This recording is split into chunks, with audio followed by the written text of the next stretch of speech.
हे आहेत, व्यायाम आहेत, त्यांना शिकूया. आणि त्याच्या मागची सगळी थिअरी काय आहे, काय एवढ्या मोठ्या प्रमाणावर आपण त्याला नीट दररोज करायला पाहिजे, ते पण जाणून घेऊया आणि प्रॅक्टिकल पण करूया. ऑफकोर्स करणार असते तर, कारण हा सगळा पूर्णपणे एक आपण संच तयार करू. आणि आता मला वाटतं 10 वाजले, त्यामुळे सगळ्यांनीच जसं बायबलमध्ये लिहिलं आहे की mouth of God and mouth of man.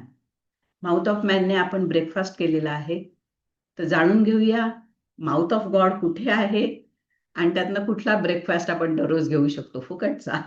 ते पण जाणून घेऊ. तर सुरुवात करूया एका गुरुवंदनेनंतर. माझ्या बरोबर जोडले जा. गुरु ब्रह्मा गुरुर्विष्णू गुरुर्देवो महेश्वरा गुरु साक्षात परब्रह्म तस्मै श्री गुरुवे नमः. ओम शांती. गुरुदेवांनी परमहंस योगानंदांनी 1917 मध्ये, म्हणजे 100 वर्ष होऊन गेली, हे एनर्जायझेशन एक्सरसाइज आपल्याला दिले. आणि त्यानंतर जेव्हा जेव्हा ते अमेरिकेमध्ये शिकायचे तेव्हा ते त्यांना सांगायचे, you don't know what I am giving you. तुम्हाला कल्पना नाही मी तुम्हाला काय देतोय. जे दररोज सराव करतात त्यांना नक्कीच याचा अनुभव असेल की त्याचा काय फरक आहे, त्याचं काय महत्व आहे आणि त्याची काय तेजस्विता आहे. कळलं ना? तर येस, आपण पुढच्या ह्या सव्वा दीड तास थोडासा कदाचित पुढे जाईल, आपण जाणून घेऊया हे. तर माहितीये का, हा अख्खा क्रियायोगाचा मार्ग जो गुरुदेवांनी दिला, तेव्हा त्यांनी सारखं सांगितलं की मी तुम्हाला असं काही देतोय आहे की ज्यामध्ये मी वेद, उपनिषद, सगळ्या योगियांनी जी काही आसनं किंवा जे काही विचारधारा ईश्वर प्राप्तीसाठी जे त्यांनी व्यक्त केलं शब्दामध्ये, विचारामध्ये, ते सगळं मी एकत्र केलं आणि त्यातून एक जे सार इसेन्स काढला आणि त्यातनं मी हा पूर्ण कोर्स बनवला जो गुरुदेवांनी दिला. त्यामुळे ते म्हणाले की तुम्हाला पुन्हा आता वेदांमध्ये, उपनिषदामध्ये जायची गरज नाही, कारण त्यांना त्यातनं काय सांगायचंय. कारण ह्या सगळ्या वेदांचा, सगळ्या उपनिषदांचा, सगळ्या आध्यात्मिक शिकवणींचं एकच ध्येय, आत्मसाक्षात्कार, सेल्फ रिअलायझेशन. बरोबर. आणि ते त्यांनी त्यासाठी तर हे सगळं दिलं गेलं. आणि ते त्यांनी ह्या 4 स्तंभामध्ये, जसं मी आपल्या जाहिरातीमध्ये, म्हणजे आपल्या ह्याच्यात होतं, ब्रोशरमध्ये होतं की 4 स्तंभ आहेत. पहिला आहे एनर्जायझेशन एक्सरसाइज, प्राणशक्तीचे व्यायाम. त्यानंतर दुसरा आहे हॉंगसॉ टेक्निक ऑफ एकाग्रतेचं, त्याला नाव दिलेलं व्यवस्थित ओम टेक्निक, ज्यामध्ये आपण स्वतःमध्ये जो नाद कंटिन्युअस नित्य चालू आहे तो ऐकणं स्वतःमधला, आणि नंतर हळूहळू तो बाहेरही ऐकणं आणि सर्वांमध्ये असलेल्या अनुभवणं. सगळ्यामध्ये तोच आहे. अख्खं ब्रह्मांड ओम मधनं बनलेलं. त्याला गुरुदेवांनी सांगितलं की त्याला ओम समाधी म्हणतात. तर ते करणं आणि त्यानंतर क्रियायोग, अशा 4 स्तंभावर आधारित आपला मार्ग आहे. आणि हा परिपूर्ण आहे.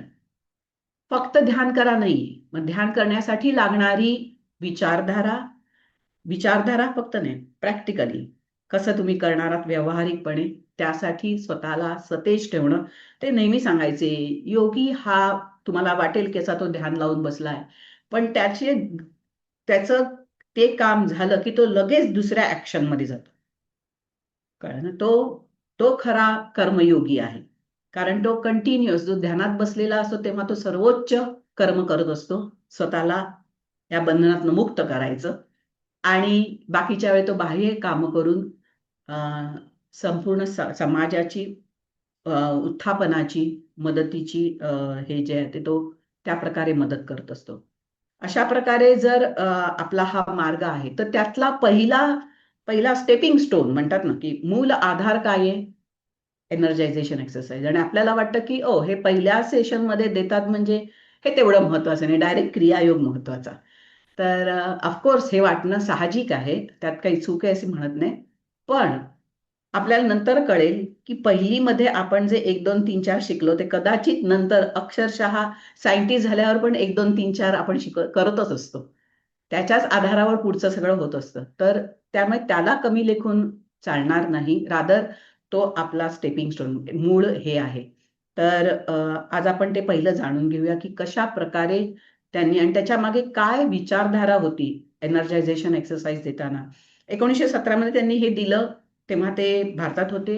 रांचीमध्ये शाळा सुरू केलेली. त्या मुलांना ऊर्जावान दिवसभर राहण्यासाठी त्यांनी आणि ते म्हणाले की अ, सकाळी जेव्हा एकदा मी बाहेर पडलो आणि मी बघितलं एक मांजर अंगाला आळोखे पिळोखे देत होती. उठलेली होती. म्हणाले की गड हे कारण प्राणी, पक्षी निसर्गाचा नियम वापरतात. स्वतःचा त्यांचं हे नसतं. अ, विचारधारा किंवा काही नसते. They follow the nature's law. ते त्यांनी ते बघितलं आणि म्हणाले, की हां, हे असं काहीतरी मी माझ्या मुलांना द्यायला पाहिजे आणि त्यांना मग दिवसभर ती एनर्जी फिरत राहील. ज्याच्यातनं ते मग चांगलं काम करू शकतील. मग त्याप्रमाणे जर तसं असेल, तर त्यांनी म्हणून ते एनर्जायझेशन एक्सरसाइज सुरू केले. त्यावेळी त्या तुम्ही जर आपण बघितलं त्या ह्याच्यामध्ये सर्व प्रकारचे थोडंसं हातयोगा आहे, थोडं एनर्जी स्ट्रेचिंग आहे, थोडं सगळं काही आहे त्याच्यात आणि ते एकदम बॅलन्स केलेलं आहे त्यांनी आणि आनंददायी पण केलेलं आहे. तर मग अशा प्रकारे आणि त्यांचा पूर्ण नेहमी एकदा तर त्यांनी असं स्टेटमेंट केलं, की मी आळशी सज्जन माणसापेक्षा ऊर्जावान चोर त्याला जास्त प्राधान्य देईन, चोराला. कारण ते म्हणाले, की त्याच्यामध्ये ऊर्जा आहे. फक्त काय तो चुकीच्या कामाला वापरतोय. तो जर माझ्याकडे आला, त्याची ऊर्जा आहेच. मला फक्त त्याला दिशा दाखवायची, जी चुकीच्या दिशेने गेली. पण म्हणाले जर ऊर्जा निर्माण करणं स्वतःमधली, ही स्वतःच्या इच्छाशक्तीवर अवलंबून असते. त्याला मी कंपेल करू शकत नाही. ती स्वतः जाणून अनुभवायची. त्याचा चुकलेला मार्ग मी डायरेक्शन देऊ शकतो, मार्गदर्शन करू शकतो, की हे चुकतंय, आता तुला आनंद मिळत नाहीये. मी तुला आनंदाचा मार्ग दाखवतो. तुझी ऊर्जा त्या कामाला वापर. प्राणशक्ती त्या कामाला वापर. आणि अशा प्रकारे त्यांनी ह्या गोष्टीचं महत्त्व दाखवलं. ते जेव्हा अ, अमेरिकेला गेले 27 वर्षाचे एकदम युवक, तरुण होते. फुल ऑफ एनर्जी आणि त्यांना त्यांच्या गुरूंनी पूर्ण विश्वासाने पाठवलेलं, बाबाजींनी आशीर्वाद दिलेला, तुझं संरक्षण होईल. म्हटल्यावर ते एनर्जेटिक होते आणि जेव्हा ते ह्याच्यावर यायचे, व्यासपीठावर यायचे, तेव्हा ते धावत यायचे. त्यांचे केस, त्यांचा तो भगवा कपडा हे त्यांचे वस्त्र त्यांच्या पाठी अशी उडत यायची आणि अशा प्रकारे ते यायचे आणि मग ते दाखवायचं की हाऊ फील्स एव्हरीबडी. मग त्यांना अपेक्षा असायची की प्रत्येकाने म्हणावं awake and ready. How is everybody? Awake and ready. Okay. तसंच आपण म्हणजे विचार करा की का त्यांनी हे दिलं. त्याच्यामागे काहीतरी असणार. ते पण जाऊन नुसती ध्यान करायला शिकू शकले असते. 12 तास ध्यान कसं करायचं, 24 तास ध्यान कसं करायचं. But he was practical. ते व्यावहारिक होते. कारण त्यांना माहिती हे सगळेच जण आहेत, त्यातलं कोणीच जंगलामध्ये नाहीये. सगळेच शहरामध्ये आपापली कामं करतायत, नोकऱ्या करतायत, संसार सांभाळतायत, ॲडजस्टमेंट करतायत आणि मग त्यांना काहीतरी असं द्यायला पाहिजे, जे त्यांना खरोखर पटेल, जमेल, करता येईल. आणि त्याचा पहिला हे आहे प्राणशक्तीचे व्यायाम, प्राणशक्तीचे ऊर्जादायक. त्यातनं ऊर्जा मिळते. व्यायाम प्राणशक्तीवर करतोय, पण त्यातनं रिझल्ट काय मिळतोय? ऊर्जा निर्माण होते. कारण आपण प्राणशक्ती तर लगेच अनुभवू शकत नाही. आता आपण अनुभवू शकतो कारण आपण क्रिया करतो. पण आपण ऊर्जा अनुभवू शकतो. कारण सकाळी उठून आपण खूपदा म्हणतो, "आज मला ना एनर्जीच वाटत नाही." आणि कधी-कधी आपण म्हणतो, "आज मला एकदम एनर्जेटिक वाटतंय." हे दोन्ही प्राणशक्तीच्या प्रभावाची रिफ्लेक्शन्स आहेत, प्रतिबिंब आहेत. ओके. तर आपण प्रतिबिंबावर अवलंबून राहतो. प्राणशक्ती नंतर अनुभवते, पण ऊर्जा मला जाणवली पाहिजे आणि मग ती ऊर्जा मी चांगल्या कामासाठी वापरली पाहिजे. ही 2 तत्व. बरोबर? तर पहिल्यांदा ऊर्जा मिळवूया, कारण की गुरुदेवांनी सांगितलं, "मी ऊर्जा असलेला माणूस पहिल्यांदा मी जास्त पसंत करेन." त्याला स्वीकारणं. आणि म्हणून मग आपण ऊर्जादायी असणं गरजेचं आहे, जर या मार्गावर आपल्याला नीट चालायचं असेल तर. तशा प्रकारे मग जर ऊर्जा जाणवायची आहे तर प्राणशक्ती, कारण हे जे व्यायाम आहेत एनर्जायझेशन एक्सरसाइज, त्याला इंग्लिशमध्ये नाव एनर्जायझेशन एक्सरसाइज दिलं असेल तरी ते प्राणायाम आहे. कळलं ना? आपण प्राणावर आपल्या जो प्राणशक्ती जी आपल्या सूक्ष्म शरीरामध्ये फिरते तिच्यावर तिला अनुभवतो, तिला पहिल्यांदा तिला आपण अनुभवतो, तिला नियंत्रण करतो आणि तिला मग मार्गदर्शन करतो.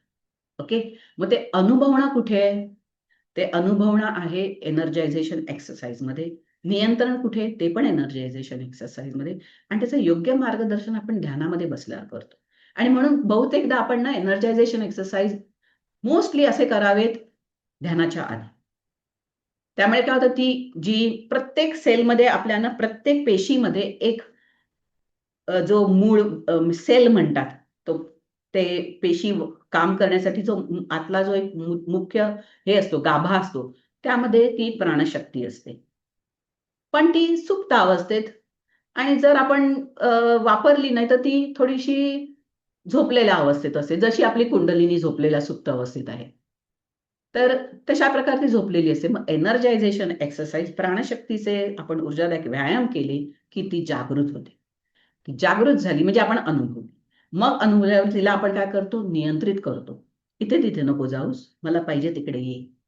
आणि मग तिला आपण जिकडे पाहिजे तिकडे आणतो, म्हणजे शरीराच्या मध्यभागामध्ये. मग तिच्यावर आपण ध्यान साधनेमध्ये जे क्रियाबन आहेत ते क्रियेच्या मार्गातून त्याच्यावर काम करतात आणि जे उद्दिष्ट आहे ते साध्य करतात. बरोबर? अशा प्रकारे या एनर्जायझेशन एक्सरसाइजचं महत्व आहे.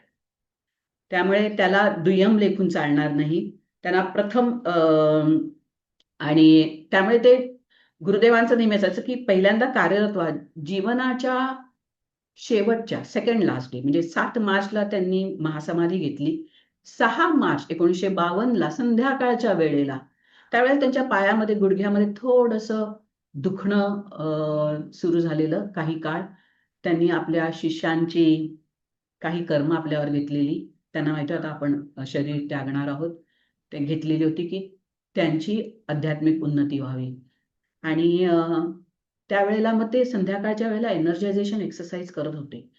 त्यावेळेला जे मॉन्क्स, जे ब्रह्मचारी त्यांच्या आसपास होते, ते जवळ आले आणि ते म्हणाले की मास्टर तुम्ही कशाला आता एनर्जायझेशन कर, तुम्हाला काय गरज आहे? तुम्हाला हे पाय पण दुखतायत आणि तुम्हाला काय गरज आहे? You are full of, you know everything, rather you are everything. तुम्ही स्वतः सगळं काही आहात. तर ते हसले आणि म्हणाले तुम्ही का करताय म्हणलं. ते म्हणाले की तुमच्या समोर चांगलं उदाहरण ठेवण्यासाठी मी करतोय. म्हणजे जीवनाच्या शेवटच्या दिवशी सुद्धा ते काहीतरी देऊ इच्छित होते. आणि त्यामुळे मला वाटतं की मी विचारलं की आता जे आपण जितके इथे जमलेलो आहोत त्यातले किती जण दररोज एनर्जायझेशन एक्सरसाइज करतात, अजून करू शकतायत, म्हणजे दररोज करतायत. Very good. हां, गुड. मी पण आहे हात वर. पण येस. पण म्हणून हा क्लास घेतलेला आहे. Very good. म्हणून हा क्लास घेतलेला आहे की ज्यांचं पाठी राहिलेलं आहे त्यांना परत प्रवाहात आणूया. हे असं होत राहतं. कारण जीवनातल्या जबाबदाऱ्या आणि त्या जबाबदारीमध्ये एनर्जायझेशनचं एक्सरसाइजचं महत्व माहीत नसणं, हे अज्ञान. या दोन्ही गोष्टी जोडल्या जातात. आणि म्हणून आपण आज हा रिव्ह्यू करतोय की आपल्याला माहिती आहे आपण शिकलेलो आहोत, पण त्याचा खरोखर किती उपयोग होईल याचा अंदाज नसल्यामुळे आपण त्याला सेकंडरी हे देतो. थोडा वेळ बसतो. मला माहिती आहे मी जेव्हा जेव्हा क्लास घेते ना, त्या काही काळ झाल्यानंतर विचारलं की मेडिटेशन किती जण करू शकतायत? तर जर 20 लोकांचा क्लास असेल तर जर 18 लोकांचा हात वर असतो की हो. मग त्यांनी विचारलं की तुम्ही एनर्जायझेशन किती करू शकतायत? तर एखाद दुसराच हात वर असतो. तर मग कारण की मेडिटेशन म्हणजे काय, बसायचंय. काय होईल ते होईल. मिळालं तर मिळालं, नाही तर नाही. एनर्जायझेशन म्हणजे आपली एक ऊर्जा घालायला पाहिजे, उठून उभं राहायला पाहिजे, व्यायाम करायला पाहिजे. तर ते कठीण असतं. पण माहितीये का तुम्हाला की गुरुदेव सांगायचे lazy bones will not find God. अशी माणसाला देव मिळणार नाही. देव मिळण्यासाठी अतिशय मोठी एनर्जी लागते आणि ती एनर्जी आपल्यामध्ये आहे. त्यांच्या लेक्चर्समध्ये ते सांगायचे असं पकडून की एवढ्या चिमटीत येणारं माझं मांस आहे ना, तुमचं पण म्हणजे कोणाचंही असं ते त्यांचं, ते तुमच्या शिकागो शहराला एक आठवडा वीज पुरवठा करू शकतील एवढी त्याच्यामध्ये एनर्जी. आणि अख्खे तुम्ही आपण बनलेलो आहोत आणि आपण सकाळी उठून म्हणतो माझ्यात आज एनर्जी नाही. तर एनर्जी नाही ती मनामध्ये आणि आपल्या बुद्धीमध्ये आणि आपल्या अज्ञानामध्ये आणि काही नाही. त्यामुळे जर तसं वाटत असेल तर स्वतःला असं हलवा पहिल्यांदा की आज मला एनर्जी नाही म्हटलं ना, असं विचार जरी आला ना तर स्वतःला हलवा. काय विचार करतोय मी, काय विचार करते मी, किती चुकीचा आहे. आणि तसं केल्यावर मग जी एक हे जाणवेल ना, व्हायब्रेशन सुरू होईल ना, मग त्यातनं सगळं सुरू होईल. मग त्यासाठी काही उपाय करा, ते आपण नंतर बघूच. तर मग ह्याचे फायदे काय आहेत? तर पहिलं आपल्याला माहिती आहे शारीरिक आहे. शरीरात तुम्ही कायम तजेलदार असता, फ्रेश असता आणि बुद्धी सतर्क असते, इन प्रेझेंट राहू शकता. त्यानंतर मानसिक, मानसिकमध्ये संपूर्ण एकाग्रता. आणि कशा प्रकारे ते कळेल आपल्याला, कारण आपण एकाग्र होतो म्हणजे काय करतो? शारीरिक का होतात? तर आपण प्रत्येक भागामध्ये ऊर्जा आहे ती जागृत करतो. त्याच वेळेला आपण ऊर्जेचा प्रवाह तिकडे पाठवतो मेड्युलामधनं. त्यानंतर मानसिकरित्या काय करतो आपण? कारण मला जर सांगितलं आहे की पोटरीच्या स्नायूला पुनर्भरण करायचंय म्हटल्यावर मी कुठे कॉन्सन्ट्रेट एकाग्र व्हायला पाहिजे? पोटरीवर. डाव्या बाजूची पोटरी, उजवी नाही. मग डाव्या बाजूच्या पोटरीचा मध्यभाग आपण बघायला लागतो, कल्पना करतो आणि तिथे ती एनर्जी पाठवायला सुरुवात करतो. इच्छाशक्तीच्या जोरावर. दुसरं काही मशीन नाही. इच्छाशक्ती आणि त्यासाठी केलेले प्रयत्न, विलिंगनेस. आणि म्हणून गुरुदेव सांगायचे की विल पॉवर त्यांनी म्हणजे आता मी मराठीतलं हे केलंय, जितकी अधिक इच्छाशक्ती तितका अधिक प्राणशक्तीचा प्रवाह. ते सांगायचं संपूर्ण इथर प्राणशक्तीच्या कणांनी, अणुरेणूंनी भरलेलं आहे. आणि हो, भरलेला आहे.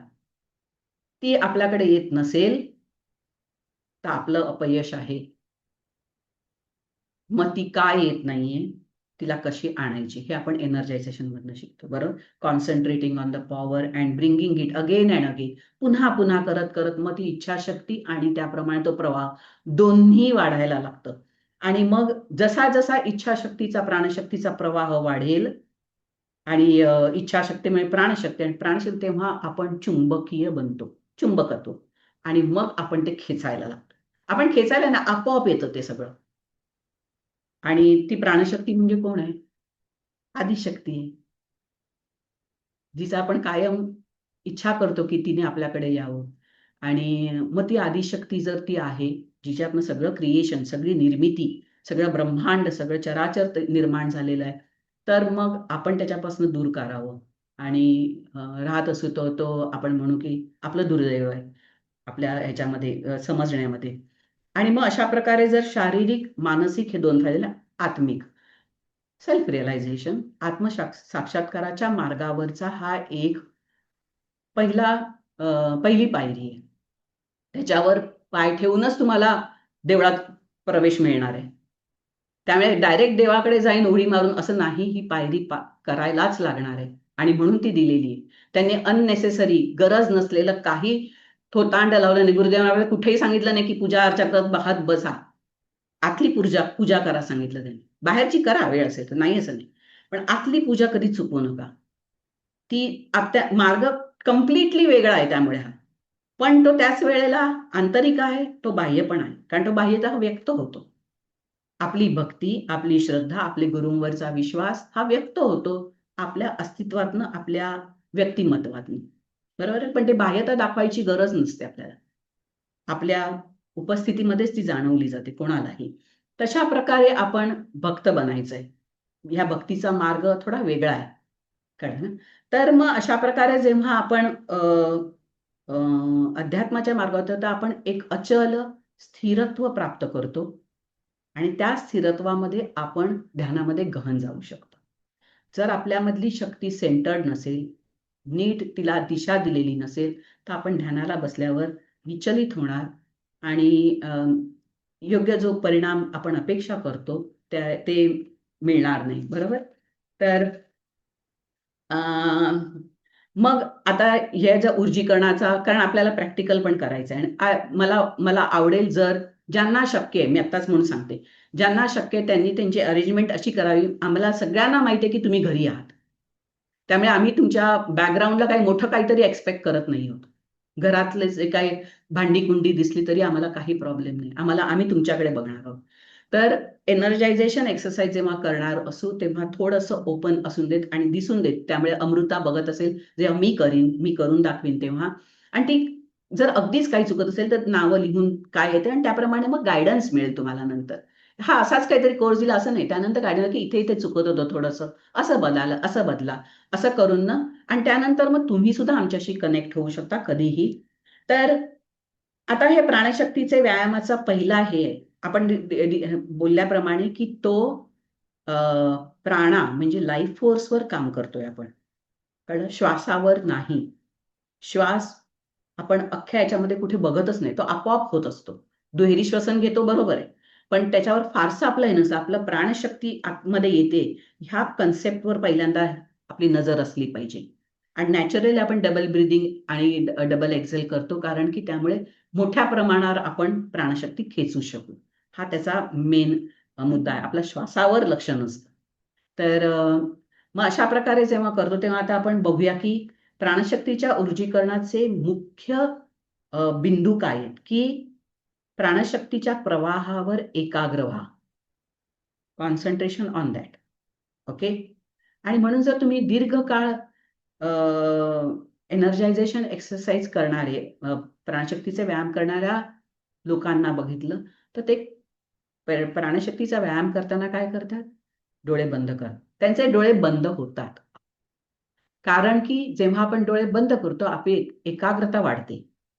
बाहेरची दृश्य आपल्याला ओव्हरवेल्म करत नाहीत. आपल्याला प्रभावित करत नाहीत.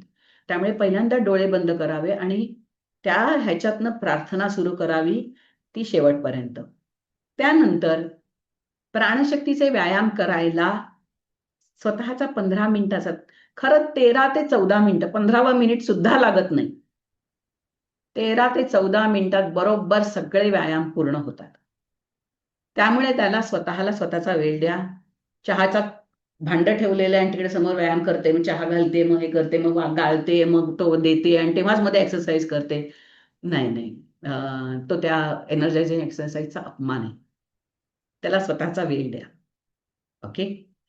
ॲडिशनल करत असताना काही करत असाल तर गोष्ट वेगळी. पण त्या गोष्टीला त्या ह्याचं महत्त्व दिलं तर ती व्यवस्थित होते आणि त्याची फलप्राप्ती होते. बरोबर आहे? आपल्याला ह्या सगळ्या गोष्टी आपण अदरवाईज बघत असतो. तर मग असं कुठेतरी लक्ष आहे आणि काहीतरी करून आपण जमवतोय, प्राणशक्तीचे व्यायाम करतोय असं करून उपयोग नाही. तर ही गोष्ट लक्षात ठेवा आणि मग आपल्या शरीरातील इच्छाशक्तीचा जाणीवपूर्वक वापर करा. असतं सर की इच्छाशक्ती ही सगळ्यांमध्ये आहे, पण आपण तिचा वापर करत नाही. विल पॉवर आणि इंट्युशन ह्या 2 गोष्टी ते म्हणाले, it is just like any muscle. तुमच्या स्नायूसारखा आहे. स्नायू कसे तुम्ही व्यायाम करून आपण त्याला स्ट्रॉंग, शक्तिशाली बनवतो. त्याच्यावर काम करतो. तशाच प्रकारे इच्छाशक्ती आणि इंट्युशन म्हणजे अंतर्ज्ञान. ह्या 2 ज्या गोष्टी आहेत त्या आपल्याला विकसित करायला लागतात त्याच्यावर काम करून. म्हणजे जाणीवपूर्वक काम करून. असंच नाही. फॉर एक्झाम्पल खूप जण मला क्लासमध्ये असं विचारतात, की आम्ही जिमला जातो. पाऊण तास जिम करतो आणि जिमला मोठी अमाउंट दिलेली असते. कारण तिकडे सगळ्या काय म्हणतात ते गोष्टी अवेलेबल असतात. मग जिमला गेल्यावर ते म्हणतात, की आता मग एनर्जायझिंग करायची गरज आहे का? तर म्हणजे जिम आणि एनर्जायझेशन एक्सरसाइज यामध्ये मूलभूत फरक एक आहे.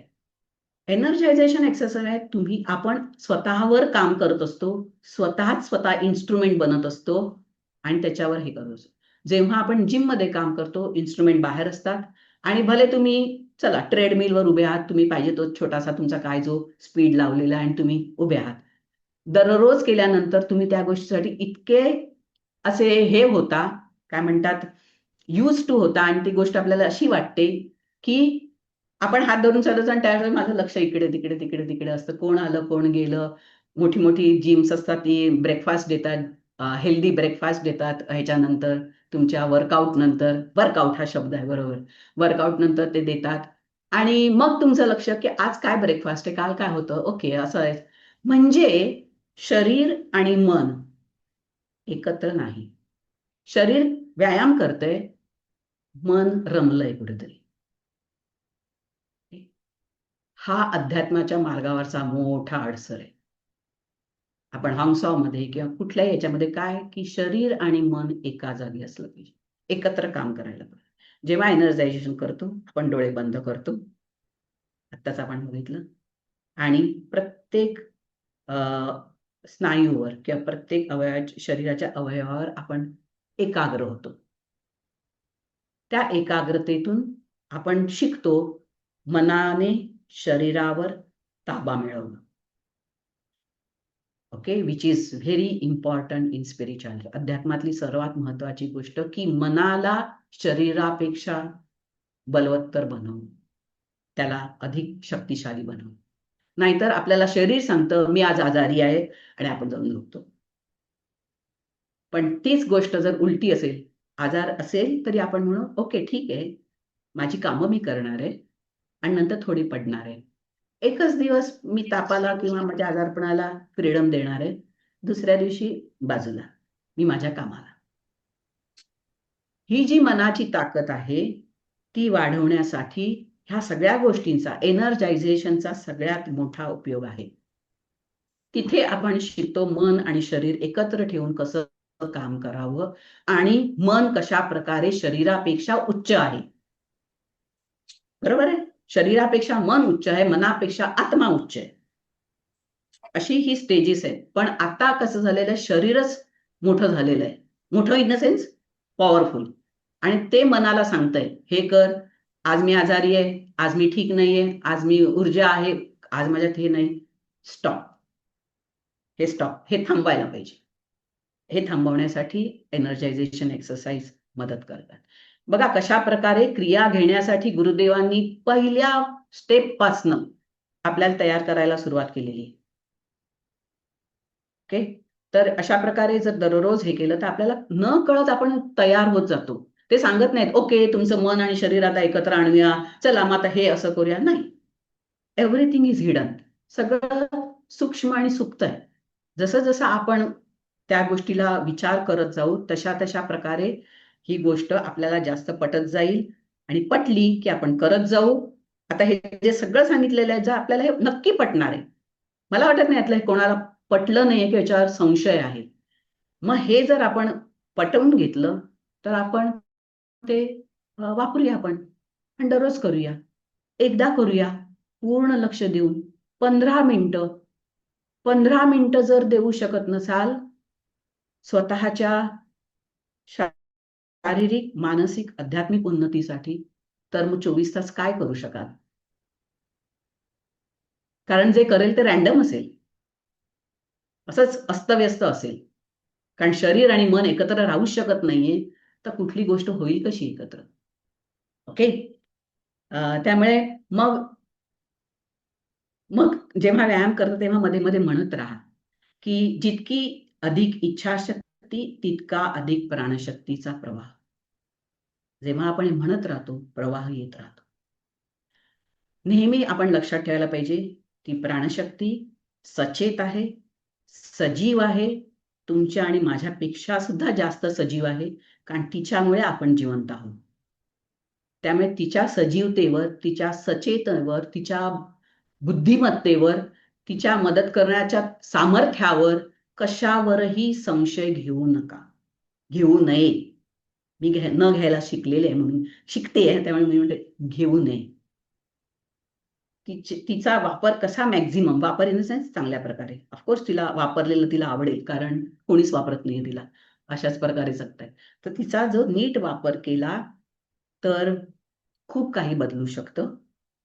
तर त्याप्रमाणे करूया. ओके. त्यानंतर स्नायूंमधील तणाव टप्प्याटप्प्याने करा. गुरुदेवांनी सांगितलं की जर्की मुवमेंट्स, एनर्जी पाठवणं, विड्रॉ करणं, यामुळे आपले स्नायू कमकुवत बनतात. त्यामुळे त्याला स्टेजने हळूहळू वर न्यावं. निम्न, मध्यम, उच्च, कंपन.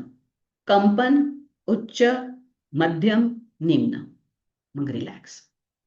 सो कंपन आणि रिलॅक्स ह्या 2 गोष्टी अगदी महत्वाच्या.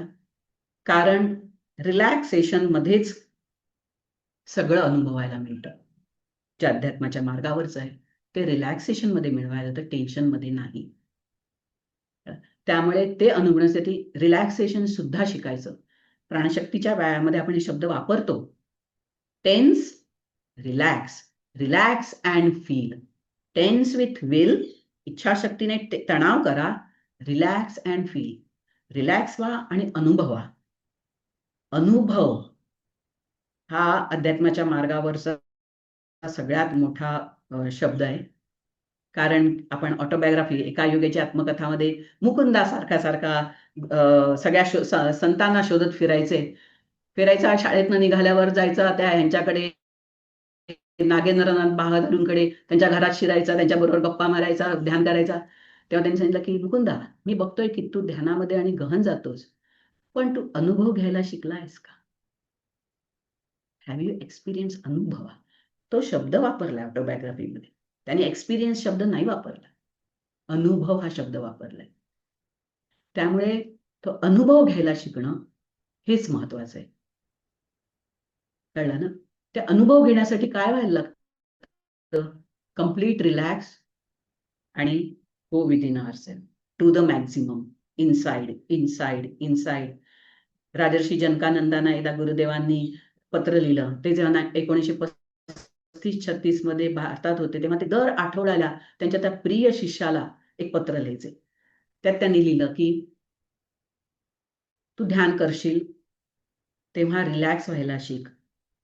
एका रिलॅक्सेशनच्या स्तरावर आल्यावर तुला कळेल की मी आणखी रिलॅक्स होऊ शकतो. त्या रिलॅक्सेशन मध्ये जा. त्यानंतर तुला कळेल की अजूनही रिलॅक्सेशन करू शकतो, आणखी रिलॅक्स हो. अशा प्रकारे तू रिलॅक्स होत राहशील आणि मग तुला कळेल ह्या रिलॅक्सेशनचा अंत नाही, तो अनंत आहे, तो परमात्मा आहे. कळलं ना? तर हे रिलॅक्सेशन स्वतःमध्ये हळूहळू अनुभवायला शिकणं, ध्यानानंतर शांतपणे बसून, जसे गुरुदेव सांगितले की जेवण बनवल्यानंतर आरामात शांतपणे बसा आणि अनुभवा, तसं तसं ते अनुभवणं खूप महत्वाचं आहे. तर ते करूया. त्यानंतर व्यायाम दुहेरी श्वसनासह करा. खूप ठिकाणी गरज ऑप्शनल म्हणतात, पण तरी सुद्धा जर ती सवय लावली ना की दुहेरी श्वसन घेणं, त्यामुळे ना प्राणशक्ती येत राहते आणि मध्ये मध्ये डबल दुहेरी श्वसन घ्यावं. आपल्याला अगदी सुंदर माहिती आहे दुहेरी श्वसन कसं करावं. तर त्यानंतर व्यायाम उघड्यावर करावा किंवा जर बाहेर जाता येत नसेल तर खिडकी उघडी करावी, त्याच्यासमोर उभं राहावं बाहेरची हवा येत असताना, कारण त्यातनं मॅक्झिमम प्राणशक्ती, एनर्जी मिळू शकते. दररोज कमीत कमी एकदा करा. दुसऱ्यांदा करणे पसंत करा. Have a choice. I do it second time.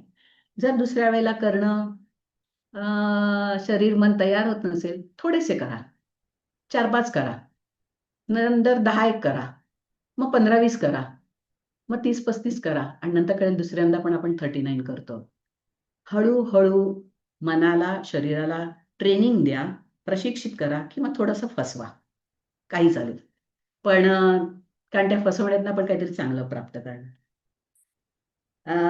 गरज भासल्यास थोडासा बदल करा. See how it is. बदल करा म्हणजे टेक्निक नाही बदलायचं, पण जर मी पूर्णपणे खाली बसून किंवा पूर्णपणे वाकून काही शारीरिक व्याधीमुळे जमत नसेल, तर त्याला एक हळुवारपणे जेंटल टच म्हणतात ना, तशा प्रकारे त्याला सांभाळा आणि मग ते करा. हळूहळू कळेल की जर काही खूप काही मोठं नसेल तर तुम्हाला कळेल, आपल्याला कळतं की अरे माझं शरीर प्रतिसाद देत आहे, थोडंसं ते ठिकाणावर येत आहे, मन शरीरावर कंट्रोल मिळवायला लागलंय आणि त्यामुळे सगळ्या काही गोष्टी ठीक व्हायला लागल्या. हे जेव्हा आपल्यालाच आपलं कळत जाईल, आपला त्या गोष्टींवरचा विश्वास वाढेल. पण विश्वास वाढण्यासाठी त्याला काहीतरी अपॉर्च्युनिटी द्यायला पाहिजे ना, संधी द्यायला पाहिजे ना व्यायाम करून. जर संधीच दिली नाही तर आपल्याला कळणार कसं की तो चांगलं काम करतोय किंवा त्याच्यात बदल होतोय, हे की नाही? त्यामुळे तसं करूया. त्यानंतर ज्या स्नायूमध्ये तणाव निर्माण करायचा आहे, टेन्शन तयार करायचंय, फॉर एक्झाम्पल काफ रिचार्ज असं म्हटलं. काफ रिचार्ज म्हणजे पोटरी. तर काफ तो भाग, जो पोटरीचा भाग आहे, तो मनातल्या मनामध्ये त्याचं बाकीच्या शरीरापासून विलगीकरण करणं. हा विलगीकरण करणं शब्द मला कळला नव्हता, म्हणजे माहित नव्हता, खरं सांगते, वापरात नव्हता म्हणता येईल. पण पॅन्डेमिकमध्ये ज्यांना पॅन्डेमिक झालं त्यांना विलगीकरणात टाकायचे. म्हटलं हा शब्द काहीतरी वेगळा आहे, नवीन आहे. ओके, वापरूया इकडे. तर त्या विलगीकरणाचा तसा आपला जो आयसोलेशन म्हणतात, तशा प्रकारे त्याला विलगीकरण करा आणि मग त्याच्यावर काम करा. यामध्ये आपण विलगीकरण करायला शिकतो, मन शक्तिशाली होत जातं, शरीर फॉलो करायला लागतं, अनुकरण करायला लागतं. आपला मेन हेतू तेच आहे. मनाला धैर्यवान करणं, मनाला शक्तिशाली बनवणं, शरीराने मनाचं ऐकलं पाहिजे. ओके, ही स्थिती आणायची आणि त्या स्थितीसाठी एनर्जायझेशन एक्सरसाइज आहे. हे 15 मिनिटाचं असं असं करणं नाहीये. अंडरस्टँड, समजून घेऊया की काय करतोय आपण. त्यामुळे आपल्याला 200% त्याचा नफा, लाभ मिळेल जास्त. बरोबर? ओके. त्यानंतर सर्व व्यायाम अनुक्रमे करण्याचा प्रयत्न करा. ब्रेन सेल ऍक्टिव्ह राहतील, मेमरी बरोबर राहील आणि खूप काही वेगळं होईल. मजा येईल, कारण त्यामध्ये एक सिक्वेन्स आहे. त्याच्यामध्ये अनुक्रमामध्ये काहीतरी कारण आहे. पहिल्यांदा आपण पहिल्या 10 मध्ये आपण फक्त शरीर हे करत असतो. म्हणजे जागृत करत असतो म्हणायला हरकत नाही, की आता सुरू होणार आहोत. त्यानंतर आपण मेरुदंडाचे व्यायाम करतो. त्यानंतर 20 पार्ट बॉडी रिलेशन, 20 भागांचं पुनर् करतो. त्यानंतर हाताचे व्यायाम करतो. बरोबर आहे? अशा प्रकारे आपण स्टेप बाय स्टेप जातोय. जर हे आपण लक्षात घेतलं, की याचं काहीतरी सिक्वेन्स आहे, तर तो हे करणं, त्याचा फॉलो करणं, त्याला अनुकरण करणं, की त्याचं व्हॉटएव्हर करणं ईझी होईल. तर ते तशा प्रकारे लक्षात घेऊया आणि ते करूया. त्यानंतर हे व्यायाम इच्छापूर्वक आणि प्रफुल्लित मनाने करा. म्हणून हे सेशन फ्री ठेवलं, की कोणालाच वाटू नये, चला आपण पैसे भरलेले आहेत, आता हे करायलाच लागणार आहे, असं नाहीये. फ्री सेशन आहे. अगदी आपण इच्छेने जोडले गेलेलो आहोत, स्वेच्छेने. बरोबर? त्यामुळे हे जे आपण स्वेच्छेने स्वीकारलेलं आहे, इथे येऊन बसलेलो आहोत, त्याला काहीतरी न्याय देऊया आणि हे व्यायाम इच्छापूर्वक, येस, विलिंगली. जेव्हा आपण इच्छाशक्ती वापरू, इच्छेपूर्वक करू, इच्छाशक्ती प्रवाहित होईल. इच्छाशक्ती प्रवाहित होईल की मन प्रफुल्लित राहील, जास्तीत जास्त ॲब्सॉर्ब करू शकू. हे आपल्याला आता अनुभवानंतर सगळ्यांना माहिती आहे. जेव्हा आपण आनंदी मनाने कुठलं काम करतो, आपल्याला खूप मोठे फायदे मिळतात, त्यातले शारीरिक, मानसिक, आत्मिक. तशा प्रकारे करूया आणि अशा प्रकारे केल्यावर आता आपण 39 एक्सरसाइजमध्ये जाणार आहोत. कोणाला काही प्रश्न असतील तर लिहून ठेवा. आपण शेवटची एक 10 मिनिटं वगैरे त्याच्यावर हे करू. मला वाटतं आपण म्हणजे बोलणं व्यवस्थित झालं. हो. आणि मी हिला सांगेन, अमृताला नक्की, Amrita, thanks for your coordination. अमृताला सांगेन, की ह्या आपल्या ग्रुपवर किंवा मराठी संघाच्या ह्याच्यावर कुणी आलं नसेल तरी सुद्धा सगळ्यांचा लाभ व्हायला पाहिजे. कधी कुणी काही निमित्ताने जॉइन होऊ शकत नाही. तर त्याच्यावर एक चांगला व्हिडिओ घाल, नयास्वामी ज्ञानदेवांचा किंवा कोणताही, की जो तुम्ही चालू कराल आणि तो बघून 1 महिना प्रॅक्टिस कराल. कळलं? म्हणजे आपल्याला सहज होतं, की समोर कोणतरी करतंय आणि मला फक्त त्याचं अनुकरण करायचंय. आणि तशा प्रकारे केलं, की तो स्पीड राहील, ते त्याची तीव्रता राहील, कुठे कशा प्रकारे टेन्स करायचंय, रिलॅक्स करायचंय, कसं तणाव आणि मुक्त व्हायचंय हे कळेल. आणि नंतर मग एकदा का आपण एक्सपर्ट झालो की मग आपल्याला व्हिडिओची गरज नाही लागणार. कळलं ना? त्यामुळे शिकताना आपण हे करणं गरजेचं आहे. कोर्स करताना दिलेले असतात, पण तरी सुद्धा काही काय दिलेलं आणि काय करू शकलो नाही यापेक्षा आता मी इकडे आहे आणि यापुढे काय आहे यावर लक्ष घालूया. एनर्जायझेशन एक्सरसाइजला एकत्र जमलेलो आहोत, ते करणार आहोत, दररोज करणार आहोत, ते केल्यानंतर क्रियेला बसणार आहोत आणि बाकीचं काय जे पांसा ओम हे ते करणार आहोत. अशा प्रकारे आपण पुढे सरूया.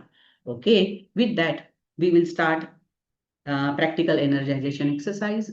जिकडे जिकडे तुम्ही असाल, जर तुम्ही व्हिडिओ ओपन करू झाली, it is very well good and welcome.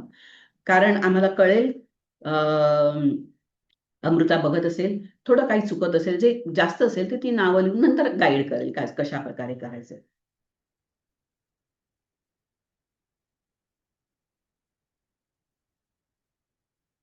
काही काही गोष्टी मला बघायला लागतील पटकन, कारण खूपदा इंग्रजीमध्ये आणि जास्त झाल्यामुळे मराठी शब्द कदाचित तसं नाही होत, पण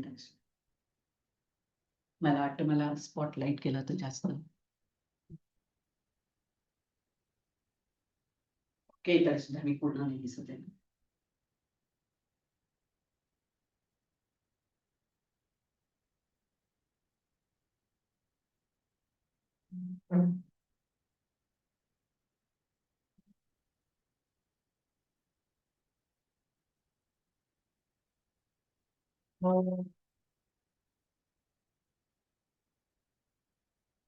हे अनंत परमात्मा, माझ्या शरीराला तुझ्या ब्रह्मांडीय ऊर्जेने, माझ्या मनाला तुझ्या एकाग्रतेने, माझ्या आत्म्याला तुझ्या नित्य नवीन आनंदाने पुनर्भरित कर.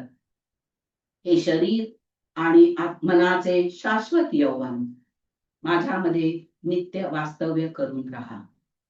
ओम. अशा प्रकारे आपण जेव्हा प्रार्थना म्हणतो, आपण स्वतः आतमध्ये जातो. परमेश्वराला माहितीये आपल्याला काय द्यायचंय, पण आपल्यालाच माहिती नाही की काय घ्यायचंय. ते आपण प्रार्थना केल्यावर आपल्याला कळतं मला काय घ्यायचंय. तर पहिल्यांदा हात हे पसरवलेत आणि मन आणि शरीर एका जागी असून देत आणि मग रिलॅक्स व्हायचं. मेरुदंड सरळ ठेवलाय, फक्त गुडघ्यामध्ये थोडस वाकले आणि हात जोडलेले आहेत, हाताचे तळवे.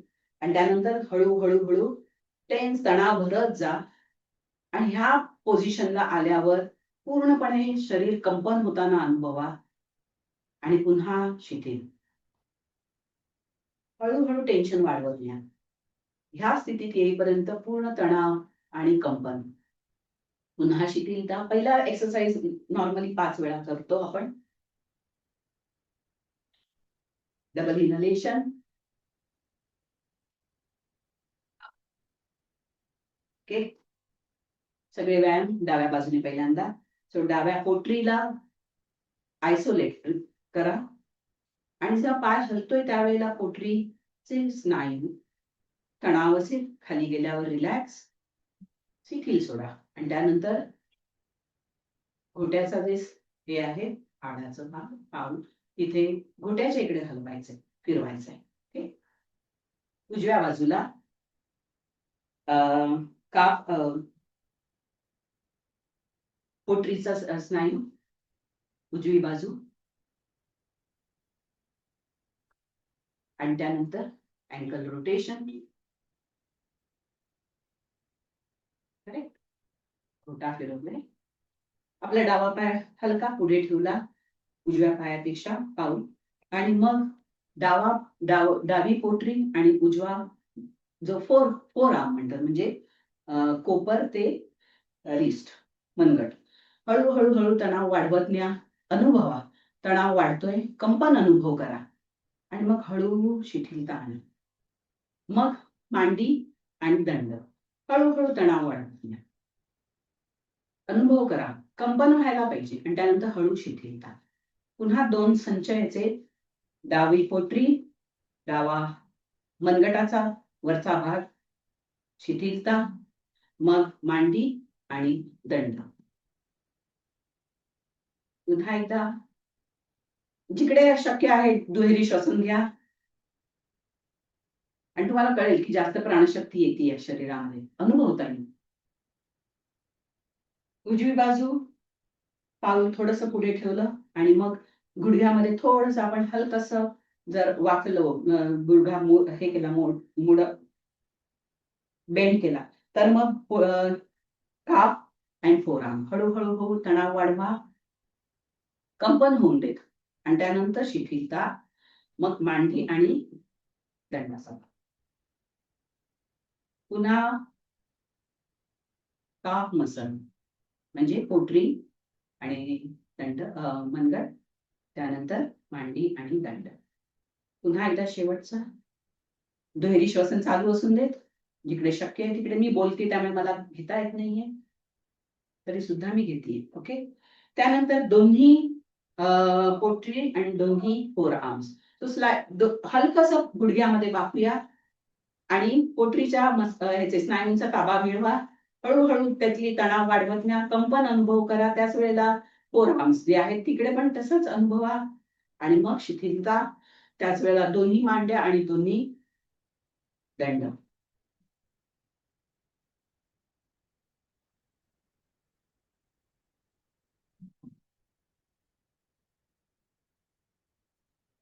हळूहळू करायचंय, त्याच्यावर व्यवस्थित लक्ष देऊन आपलं काम व्हायला पाहिजे. त्यानंतर डाव्या बाजूचा कुल्हा आणि छातीचा स्नायू जर जमत नसेल आयसोलेट करायला, तर हात ठेवा, लगेच जमतं.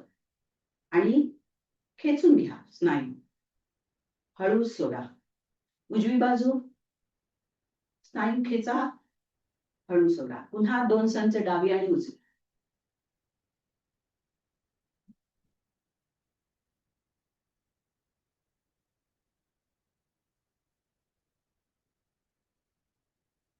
हे पाठीचे 6 भाग करतोय आपण. डावा खालचा भाग कमरेच्या वरचा, तिथे तणाव अनुभव करा थोडा. या शरीरावर तुम्हाला जास्त हलायची पण आपल्याला गरज लागत नाही. जस्ट तो भाग आपण आयसोलेट करतोय, विलगीकरण करतोय आणि रिलॅक्स. मग उजवी बाजू, पुन्हा डावी आणि उजवी. हे फक्त स्वतः करणाऱ्याला समजेल की मी कशा प्रकारे त्यामध्ये तणाव भरतोय किंवा भरते आणि रिलॅक्स होते. नंतर पाठीचा मधला भाग, आपला खांदा थोडासा पाठी सरकवा आणि खाली दाबा. ताबडतोब तुम्हाला कळेल की तुम्ही त्या भागाचा आपण हे घेतलेलं आहे, ताबा मिळवलाय आणि मग तो रिलॅक्स करा. हळूच खांदा पाठी न्या आणि खाली थोडासा हलकासा दाब आणि त्या भागाचा ताबा मिळवा. स्नायूचा तो भाग टेन्स करा, रिलॅक्स करा. डावी उजवी, डावी उजवी, डावी उजवी.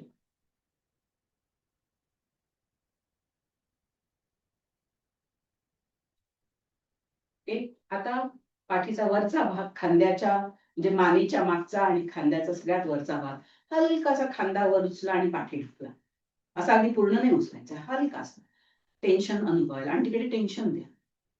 अनुभवा, टेन्शन तयार झालंय, तिकडे तणाव निर्माण झालाय आणि मग शिथिलता. तणाव निर्माण होणं म्हणजे एनर्जी तिकडे जमा होणं. हे आपल्याला आधी माहित नव्हतं.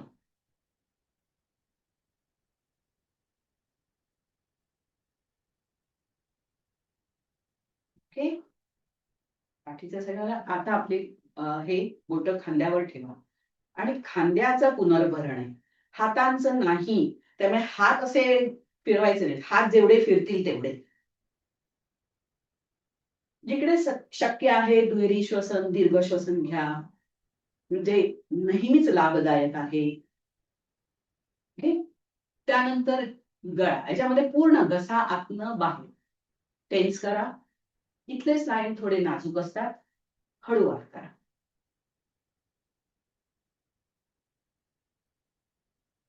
डावा आणि उजवा. मान हलवायची, डोकं हलवायची गरज सुद्धा नाही, फक्त आपला जबडा.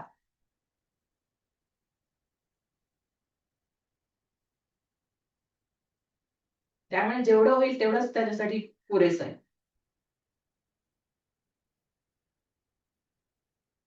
समोरचा भाग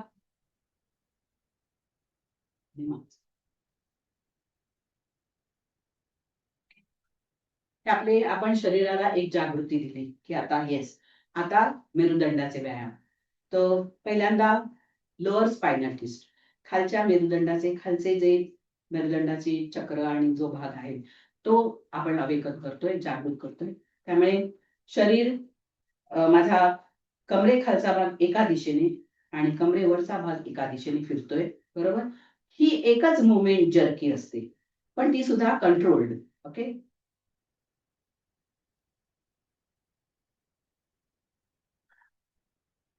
यामध्ये माझं डोकं सरळ आहे, मान सरळ आहे, डोकं हलत नाहीये. ओके. फक्त खांदे हलतात. Very good. गुड. त्यानंतर थोडंसं पायामध्ये अंतर वाढवा. स्लाइटली एक हलकसं पुढे वाकायचंय, असं पूर्ण वाकायची गरज नाही.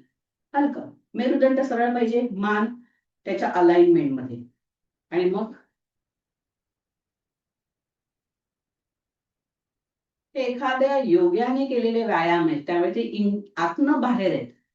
Inward out, not outward. बाहेर सगळं हलतंय आणि आतमध्ये काही होत नाही असं नाही. ओके. क्लॉकवाईज, अँटी क्लॉकवाईज दोन्ही केलं. मग हळूच इथेच आपण जिथे हात पकडलाय तिथे आपण असं मेरुदंड दोन्ही दिशेने डावा उजवा अनुभव करा मेरुदंडावर, कारण हे या व्यायामाचं नावच मेरुदंडाचे व्यायाम आहे. अनुभव करा की कशा प्रकारे मेरुदंड हलतोय. Physical and then astral. क्रिया केल्यामुळे आपल्याला ॲस्ट्रल माहित असल्यामुळे आपला अनुभव आलाय आता. त्यानंतर मुठी वळून मुठींची जे नखच म्हणजे ह्याला जे आपण हाडं त्यांनी मेरुदंडाच्या दोन्ही बाजूचे स्नायू त्यांना हळू हलका मसाज करत वर जाऊया. ओके. टेलबोन म्हणजे खाली माकड हाड किंवा मुलाधार पासून सुरू करूया. हळूहळू वर या, तेवढ्यावर या आपल्या.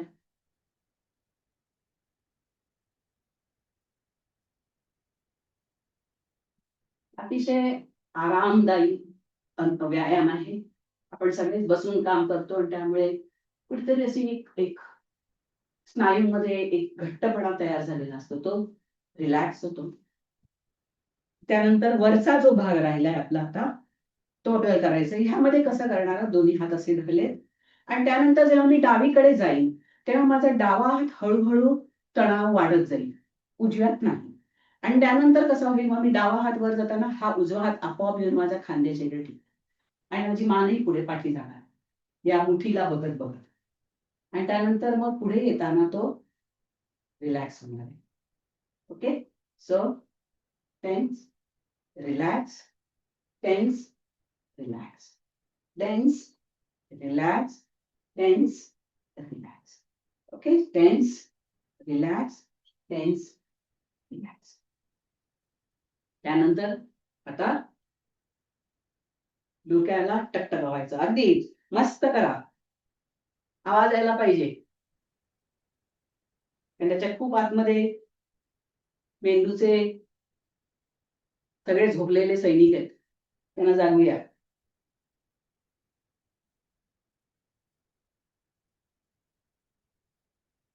त्यानंतर आपली बोट फर्मली म्हणजे एकदम स्थिरपणे डोक्याच्या त्वचेवर ठेवा आणि ती त्वचा हलवा, केस नव्हे.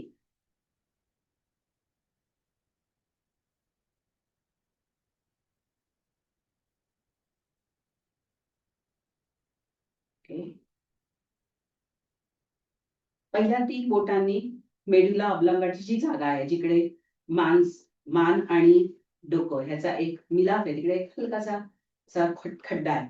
त्यामध्ये व्यवस्थित जोर पण नाजूकपणे आणि मग 3 rounds clockwise, 3 rounds anti clockwise.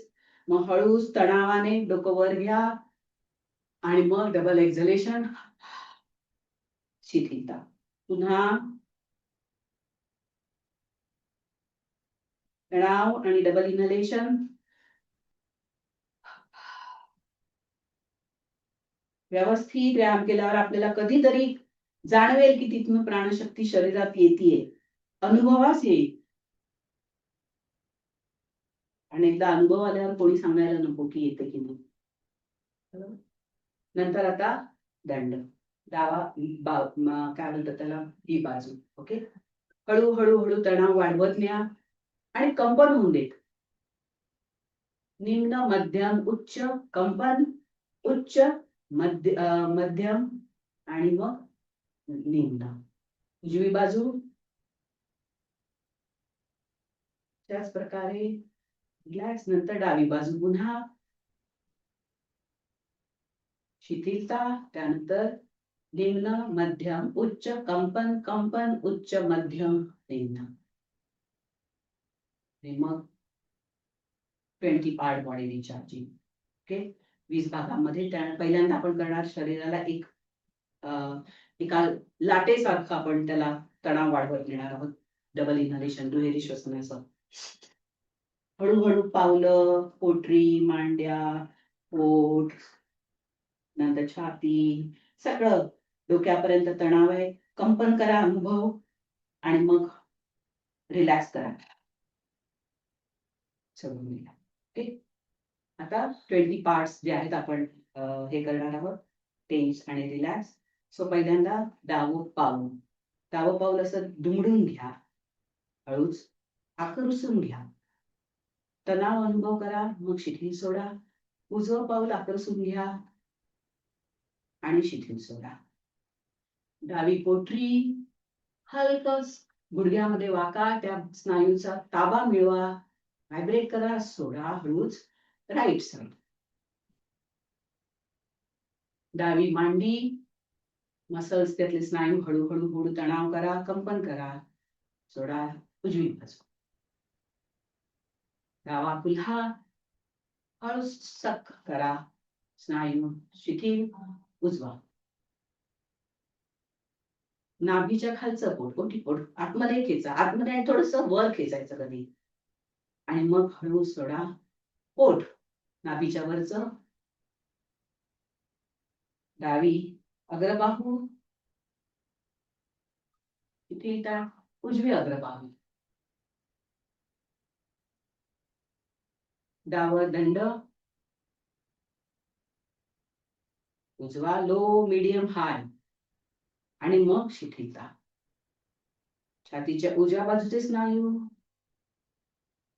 शिथिलता, डाव्या बाजूचे. मानेचे डावी बाजूचे स्नायू उजवे, पुढचे. हे आपण उच्च प्रकारे त्याला तणाव देऊन केलेलं आहे. त्यानंतर आता आपण मीडियम टेन्शन, मध्यम तणावासह वर जाऊ, एक एक एक एक करत. पूर्ण शरीर तणाव झाल्यावर एकदा दुहेरी श्वसन घेऊ आणि पूर्ण तणाव करू, कंपन करू, आणि मग उजव्या दिशेने आपण त्याला सोडत जाऊ. सो डावं पाऊल उजवं, डावी पोटरी उजवी, डावी मांडी उजवी, डावा कुल्हा उजवा, ओटीपोट पोट, अग्रबाहू डावी उजवी, दंड डावा उजवा. छातीचे डाव्या बाजूचे स्नायू उजव्या, मानेचे डाव्या बाजूचे, उजव्या बाजूचे, पुढचे आणि मागचे. उरलेला श्वास घ्या आणि तणाव करा. दुहेरी श्वसन, तणाव अनुभव करा, शरीर कंपन होत आहे. आणि मग हळूवारपणे फक्त मान रिलॅक्स, शिथिल, आणि मग नैसर्गिक श्वासासह सोडूया. Right upper arm left, right chest left, right forearm left, stomach, abdomen, right buttock left, right thigh left, उजवी पोटरी डावी, उजवं पाऊल डावं. पुन्हा आपली हनुवटी छातीवर टेकवा आणि दुहेरी श्वसनाने तणाव करा, शरीर तणाव अनुभव करा, कंपन अनुभव करा, आणि सोडा. 3-4 वेळा दुहेरी श्वसन घ्या. शरीराला पुन्हा एका नॉर्मल ब्रिदिंग प्रोसेस मध्ये, श्वसनाच्या ह्याच्यात आणा. ताबडतोब शरीर पुन्हा नॉर्मल होतं दुहेरी श्वसन 3-4 वेळा घेतलं की. आता आपण हाताचे व्यायाम करतोय. हाताचे व्यायाम करताना बघा की कशा प्रकारे हाताचे व्यायाम आपण करणार आहोत. जेव्हा हात वर येतोय तेव्हा तणाव आहे. इकडे आला मुठी ओपन उघडा म्हणजे कळेल तणाव संपलेला आहे. खाली सोडा आणि तणाव सोडा.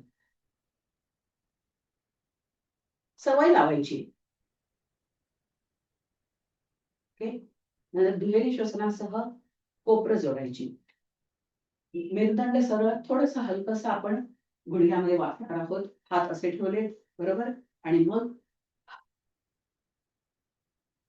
तणाव, दुहेरी श्वसन, तणाव आणि मग पुन्हा शिथिलता.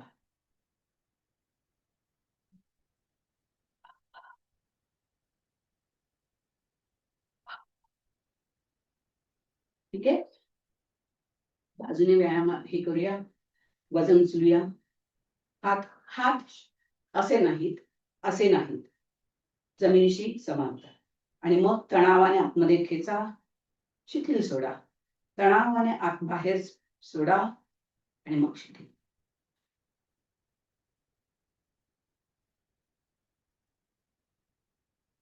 हात तसेच ठेवा आणि मुठी वळून हळू हातातला तणाव वाढवत न्या. एक क्षण असा येईल की तुमचे हात फक्त कंपन करायला लागतील. पूर्णपणे शिथिल व्हा आणि मग विरुद्ध दिशेला. कळेल काय प्रकार होतोय हातामध्ये, किती गरज आहे. आणि हाताचे स्नायू हे डायरेक्टली कार्डिओव्हास्क्युलर हृदयाच्या स्नायूंशी जोडलेले आहेत. तिथनं व्यायाम एनर्जी मिळतीये, म्हणून हे खूप महत्वाचे आहेत. त्यानंतर आतमध्ये बाहेर हात, तणाव, हात फिरताना शिथिलता, मध्ये घेतली शिथिलता. हाताचे व्यायाम सरळ हृदयाच्या स्नायूंना कणखर म्हणजे स्ट्रॉंग बनवतात. त्यानंतर फिंगर रिचार्जिंग.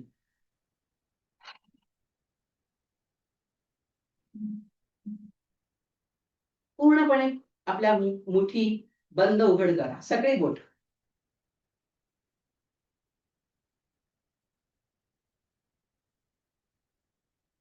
तेव्हा घाम आलेला असला पाहिजे, नाहीतर बरोबर नाही केलं. मग आता दोन्ही मुठी छातीजवळ आणल्या, त्या टेन्शनने बाहेर नेल्या, टेन्शननेच आतमध्ये आणल्या आणि रिलॅक्स बाहेर सोडल्या. मग परत टेन्शनने आतमध्ये आणल्या आणि वर नेल्या आणि मग रिलॅक्स करत खाली आणल्या 2 टप्प्यात. ओके. याच्याबरोबर डबल इनहेलेशन, दुहेरी श्वसन. सो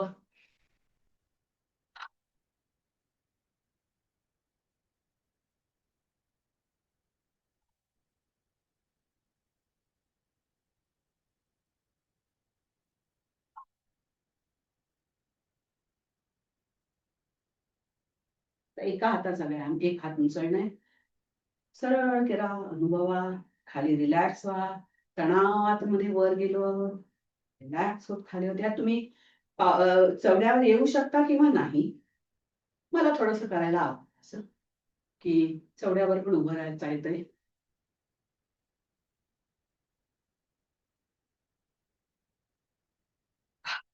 दुहेरी श्वसन घ्या. पुन्हा दुहेरी श्वसन घ्या. पायामधली हे वाढवा अंतर. आणि आता हळूच हात असा आणा आणि मग हळूच थोडंसं वाका आणि अनुभव करा कशा प्रकारे एक तणाव खेचलं जातंय, स्ट्रेच. हा शरीराच्या बाहेर आहे, तो मेरुदंडावर आहे, सगळीकडे. आणि मग हळू खाली या. उजव्या बाजूचा हात वर न्या आणि मग हळू वाका. अनुभव करा. त्याला हात फ्लॅपिंग करू नका असे असे. No, nothing.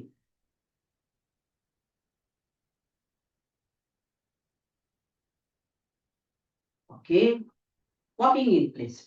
जागेवर चालायचंय. कशा प्रकारे तुम्ही चालू शकताय, मॅक्झिमम नीट ते बघा आणि त्याप्रमाणे चाला.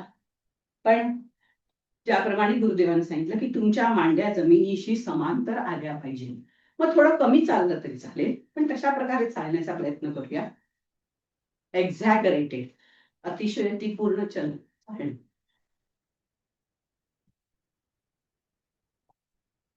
कळेल की सगळे अवयव कसे, मसल्स कसे सैल होतात.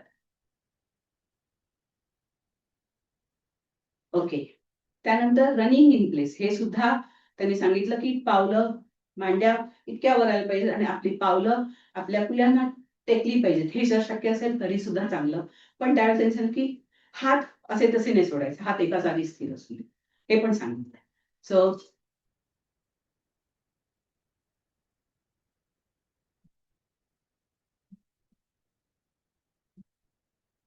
ओके.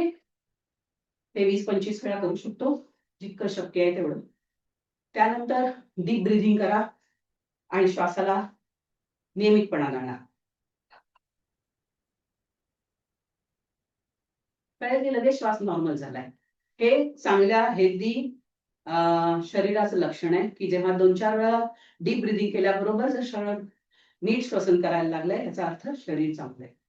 त्यानंतर डावा पाय पुढे, दोन्ही मुठी छातीजवळ आणि हलकसं डाव्या गुडघ्यात वाकायचंय. दोन्ही पाय जमिनीवर, पावलं जमिनीवर स्थिर. उजवा पाय सरळ, मेरुदंड सरळ आणि हळूच दार तणावाने ढकलायचं आणि रिलॅक्स आपण द्यायचं.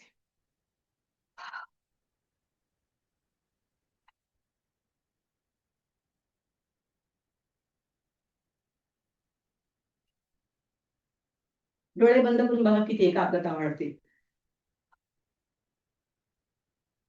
बरं, आता हाताचं गोल फिरवणं, वर जाताना टेन्शन, खाली आणताना रिलॅक्स.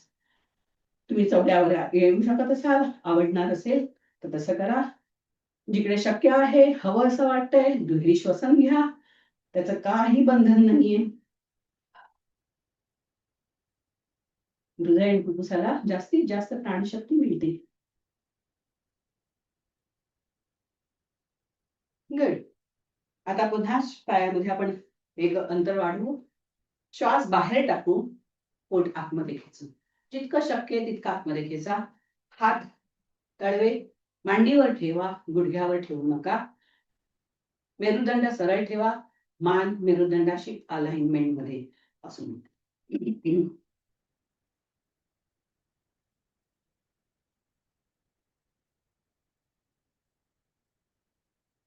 ते करताना अनुभवायचं की मी आतल्या अवयवांना, जठर आहे, यकृत आहे, जे काही आतमध्ये आहे त्या सगळ्याला व्यायाम करतोय. उद्या झालं की त्या अवयवांना व्यायाम करतोय, तर त्यांना फक्त त्रासच देतो खाऊन. त्यामुळे व्यायाम करूया. आता परत श्वास बाहेर टाकायचा आणि पोट आतमध्ये बाहेर, आतमध्ये बाहेर. आतमध्ये बाहेर करताना थोडंसं हलकं वर घेऊन बाहेर काढायचं, खाली नाही करायचं. हा,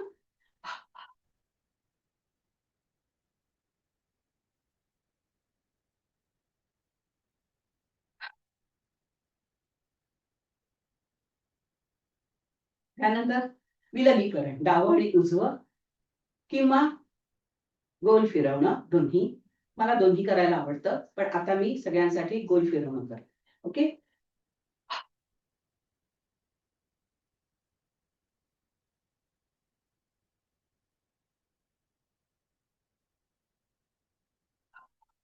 पूर्ण लक्ष, एकाग्रता आतल्या अवयवांवर. दुहेरी श्वसन घ्या, शरीराला पुन्हा नॉर्मल मध्ये आणा, सामान्य अवस्थेत, आणि पुन्हा पहिला श्वास हे एक्सरसाइज.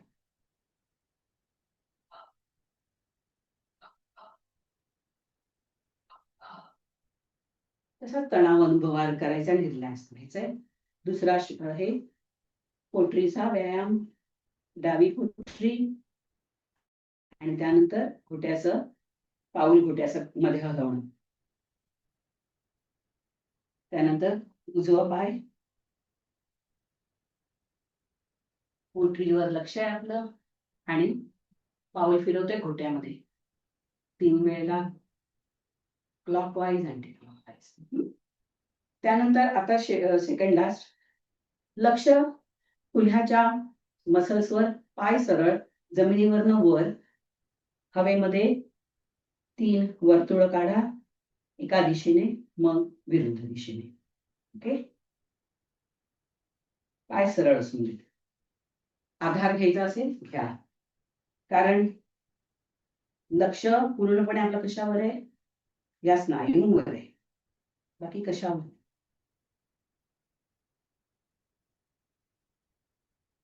ओके. शेवटचा व्यायाम आहे, दोन्ही मुठी छातीजवळ आणा. मनामध्ये ज्या शरीराची आपण तेजपुंज बनवायचा प्रयत्न केलेला आहे त्याला अनुभवा, आणि मग हळू श्वासाबरोबर आपले हात बाहेर आणि आत येऊन देत. लक्ष कुठस्थामध्ये ठेवा. त्या कुठस्थातल्या बिंदूतून शरीरामध्ये जागृत झालेल्या, पेशींमध्ये जागृत झालेल्या प्राणशक्तीला अनुभवा. जी टिकलिंग होत आहे तिकडे, निद्रावस्थेत असलेल्या प्राणशक्तीला आपण जागृत केलेलं आहे. ध्यानामध्ये आपण तिला मार्गदर्शित करू.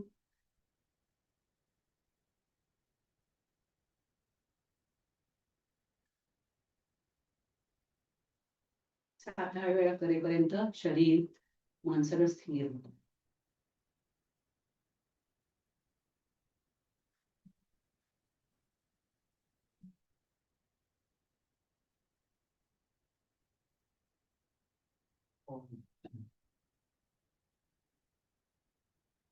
आपण ते जागे घ्या.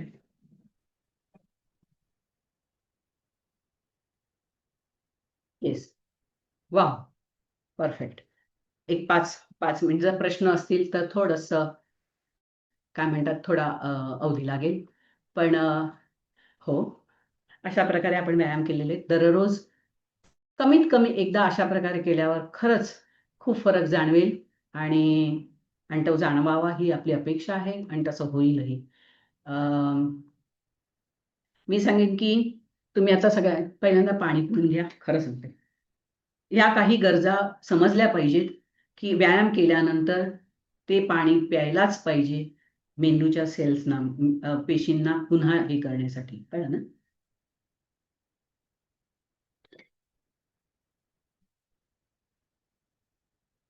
येस. आता काही प्रश्न असतील तर अशा प्रकारे आपण हे करणार आहोत आणि काही प्रश्न असतील तुमचे तर 11:15 आपला टाइम आहे. कोणीही आता फ्री आहेत, जर त्यांना उशीर होत असेल त्यांना हे सोडून जायला. पण प्रश्न विचारल्यानंतर आपल्याला कळतं हा माझाही प्रश्न होता. त्यामुळे अ, राहा आणि येस, अनुभवा काय मिळते. येस. कोणाचे प्रश्न आहेत? अमृता काही आहे का? नसेल तरीही चालेल. काही कॉमन प्रश्न नाहीयेत, पण काही कॉमन ऑब्झर्वेशन्स होते, ते प्रश्न उत्तरानंतर किंवा तुम्ही म्हणाल तेव्हा आम्ही सांगू शकतो हो. की काय. हा, नाही, ही गोष्ट आता आपण सगळं डिस्कस केलेलं आहे की अशा प्रकारे आपल्याला हे दररोज करायचंय आणि ते केल्यानंतर मग ध्यानामध्ये जायचंय. ध्यानामध्ये बसताना काय करायचं ते आपल्याला माहिती आहे, ते नंतर हळूहळू पुढच्या ह्याच्यात होईल. पण पहिल्यांदा हे, कारण खूप जणांचा प्राणशक्तीचे व्यायाम सुटले जातात आणि ते फक्त ध्यान करतात. त्या ध्यानाचा काही उपयोग नाही. अ, उपयोग काही उपयोग नाही असं नाही म्हणत, त्याचा कमी उपयोग आहे.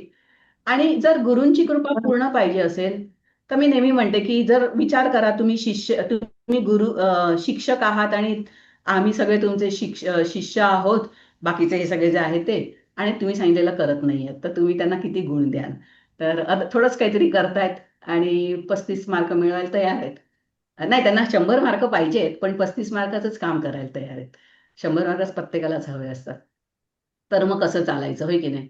तर अ, तरी आपले गुरु एकदम हे काय म्हणतात रिलॅक्स आहेत आणि आनंदी आहेत. ते आपल्याला खूप गोष्टीत माफ करतात. कारण त्यांनी सांगितलं की मी शिकवले त्यातलं 1% केलं तर तुम्ही तिकडे पोचाल. आता 1% काय शोधून तेवढंच करायचं नाहीये. अ, आपण करूया 100%. ते कदाचित हो, नाही तर 1% कुठलं केलं की 1% होतं, चला तेवढंच करूया म्हणजे सुटलो आपण. कारण त्यांनी वचन दिलंय आणि ते खोटं बोलत नाहीत. तर पण आपण खरं वागूया. तर येस, कोणाला काही विचारायचं, काही विचार टाकायचे, काही. आपण खूप काळानंतर भेटतो हा. आहोत, पण फ्रेंड्स जय आहोत. गुरु. जय गुरु. हा, मी रागेश्री बोलते. अं, येस. अं, मला विचारायचं होता की हा तुम्ही मध्ये एकदा एक एनर्जी पाठवली आणि त्यांना टेन्शन दिला, नंतर बाकी सगळ्याला विलगीकरण करायचं आहे म्हणून काय, परत ते सांगा जरा. अच्छा, पोटाच्या व्यायामामध्ये नाही नाही, नाही. पोटाचा नाही, आपण आधी सांगितलेला होता ना, टेन्शन हा करायच्या आणि रिलॅक्स करायच्या. हा, हा, बरोबर. एक्सरसाइजच्या अगोदर सांगितलं. हो, सांगितलंय, बरोबर. हो, म्हणजे फॉर एक्झाम्पल, त्यावेळी विलगीकरण. ओके, त्यावेळेस मी म्हटलेलं की पोटरीचा समजा पोटरीकडे आपला तिथला व्यायाम करायचा आहे, तर हो डोळे बंद करायचे, पूर्ण लक्ष एकाग्र व्हायचं पोटरीच्या स्नायूवर, डाव्या पोटरीच्या स्नायूवर. तिथे हळू ती शक्ती पाठवायची, टेन्शन वाढवत वाढवत अनुभवायचं. निम्न, मध्यम, उच्च, कंपन, कंपन, उच्च, मध्यम, निम्न. मग रिलॅक्स. अशा प्रकारे. आणि त्यावेळेला बाकीचं शरीर रिलॅक्स ठेवायचा प्रयत्न करायचा. मग काय होतं, तिथली प्राणशक्ती इकडे खेचली पण जाते आणि इथे जास्त वेगाने चांगलं काम. बरोबर. आणि आपण शिकतो एकाग्र हो, होणं हो, कसं हो. आणि बाकीच्या गोष्टी कसं विसरणं. जेव्हा आपण कुठस्थावर लक्ष ठेवू तेव्हा कुठस्थावर लक्ष ठेवणं आणि शरीर विसरणं हे यातनं आपण शिकतो. कळलं ना? म्हणजे ह्या गोष्टी आपल्याला कळणार पण नाहीत कदाचित की आपण यातनं हे शिकतोय, पण हे त्यातनं आपण शिकत असतो. त्यामुळे ते हे महत्व आहे. हा बरोबर. फक्त एक्सरसाइज नाहीये, खूप उच्च काहीतरी आहे. मला एक विचारायचंय, येस. आपण जर एवढे सगळे एक्सरसाइज करू शकत नसतील तर त्यांचं मेडिटेशन केलेलं फुकट जाणार. नाही, असं कसं होईल? कारण शक्य नाहीये तेवढे एक्सरसाइज, हो, तेवढे शक्य नाहीये. बरोबर. मग काय करायचं? कुठलीही गोष्ट या जगामध्ये फुकट जात नाही. कुठलीही. तुमचा इतक्या जन्माचा, इतक्या वर्षांचा अनुभव असेल, कुठेतरी काहीतरी केलेलं असतं आपण आणि ते कामी येतं. बरोबर आहे? कधीतरी. तर असं फुकट जात नाही. फक्त तुम्हाला जेवढं शक्य आहे तेवढं नक्की प्रामाणिकपणे करा. हळूहळू ती शक्यता वाढवत न्यायचा प्रयत्न करा. कारण ज्या प्रकारे आपले स्नायू अबल झाले, विरुद्ध प्रोसेस करून आपण सबल करू शकतो. ओके. जर वैद्यकीय काही ऑपरेशन वगैरे झालं असेल, डॉक्टरांचा सल्ला ठेवा, लक्षात काय आहे त्यांचा, आणि त्याप्रमाणे करा. पण जर तसं काही नसेल तर थोडीशी आपली हिंमत वाढवा आणि बसल्या जागी करायला लागा. मग हळूच कदाचित थोडे तुम्ही उभं राहून करू शकाल. आणि शरीर म्हातारं होणारे. एका योग्याची आत्मकथामध्ये गुरुदेवांनी सांगितलं, मी जेव्हा प्रणवानंदांना नंतर खूप काळानंतर बघितलं, शरीर दाखवत होतं की वय झालंय. पण लगेच मग मुकुंदाने विचारलं, तुमचं देवाबरोबरचं कनेक्शन कसं आहे, ते तेवढं स्ट्रॉंग आहे का? ते म्हणाले, मी त्यापासून आता कधीच दूर नाही. कळलं ना? आपलं ध्येय शरीराला सबल करणं नाही, शरीराला तेवढं सबल ठेवणं ज्याने मी आत्मसाक्षात्कार प्राप्त करू शकेन. शरीर अडथळा न बनणं हे आपलं ध्येय. त्यामुळे गुरुदेवांच्या ह्याच्याप्रमाणे की moderately wealthy, moderately healthy, abundantly happy, हे सक्सेसफुल यशस्वी जीवनाचं त्यांची व्याख्या आहे आणि ते आपल्याला लागू पडते. कळलं ना? त्यामुळे मग ते म्हणायचे की एखाद्याचं शरीर जर सँडो सारखं असेल, सँडो म्हणजे बैलासारखं, पण त्याचा अर्थ असा नाही की त्याला आत्मसाक्षात्कार देवाची प्राप्ती होईल. त्याचं गणित वेगळंच आहे. पण शरीराने अडथळा बनता कामा नये साधनेमध्ये, एवढा त्याची काळजी घेणं गरजेचं आहे. त्यानंतर जे देव देईल ते स्वीकारणं हेही गरजेचं आहे. आणि मग त्याप्रमाणे पुढे राहत, कारण तो सगळं बघत आहे, त्यानेच आपल्याला काहीतरी दिलेलं आहे. तो बघतोय, हिला मी हे दिलेलं आहे तरी सुद्धा ती करतीये, मीला हे दिलंय तरी सुद्धा ती करतीये. तो पॉझिटिव्ह बघत असतो. काही दिलं तरी मी म्हणजे काय करते. जेवढं जमतं तेवढं केलं तरी चालतं. ठीक आहे. थँक्यू. येस. नमस्कार, मी आनंद आगाशे बोलतोय. हा, मला एक विचारायचं होतं. मी तो चार्ट घेतला एनर्जायझेशनचा आणि मी तो रोज समोर ठेवून करतो सकाळी, पण तो चार्ट मोठा आहे खूप, त्यामुळे तो मेंटेन करायला जरा अवघड जात आहे. तर आपल्याला एक छोटंसं बुकलेट त्याचं करता येईल का? हो, बुकलेट आहे त्याचं. पण मी तुम्हाला आहे का? सांगितलं, जो चार्ट आहे ना, तो तुमच्या दाराच्या मागे लावा कुठेतरी. बर. हा, दाराच्या मागे लावा, कारण तो नीट दिसतो चार्ट. कारण त्याला मी ते कळतं की प्रयत्न काय केला करायचं. की त्याची झेरॉक्स करून त्याला हे करावं म्हणून, लॅमिनेशन करावं असं. पण तुम्हाला जर ते योग्य होत असेल तर ऍब्सोल्युटली गुड, चालेल, काही हरकत नाही. पण मी आता सांगितलंय ना अमृताला की एक व्हिडिओ शेअर करेल आणि तो व्हिडिओ तुम्ही लावलात आणि त्याच्या बरोबर केलं ना, तर काय होईल की 15 मिनिटात कसं करायचं हे शिकाल. बर. 14-15 मिनिटात. नाही तर आपण तिकडे बघणार, मग मी करणार, परत बघणार, म्हणजे 15 मिनिटाची गोष्ट एक अर्धा तास लागेल. त्यापेक्षा त्यांच्याबरोबर फॉलो करा कसं हे करायचं, तेवढ्या वेळामध्ये परफेक्ट फट फट फट फट कसं करायचं. हा, ते कळेल. हा. थँक्यू. मॅम हो. प्रीती प्रीती. पडताळे. येस.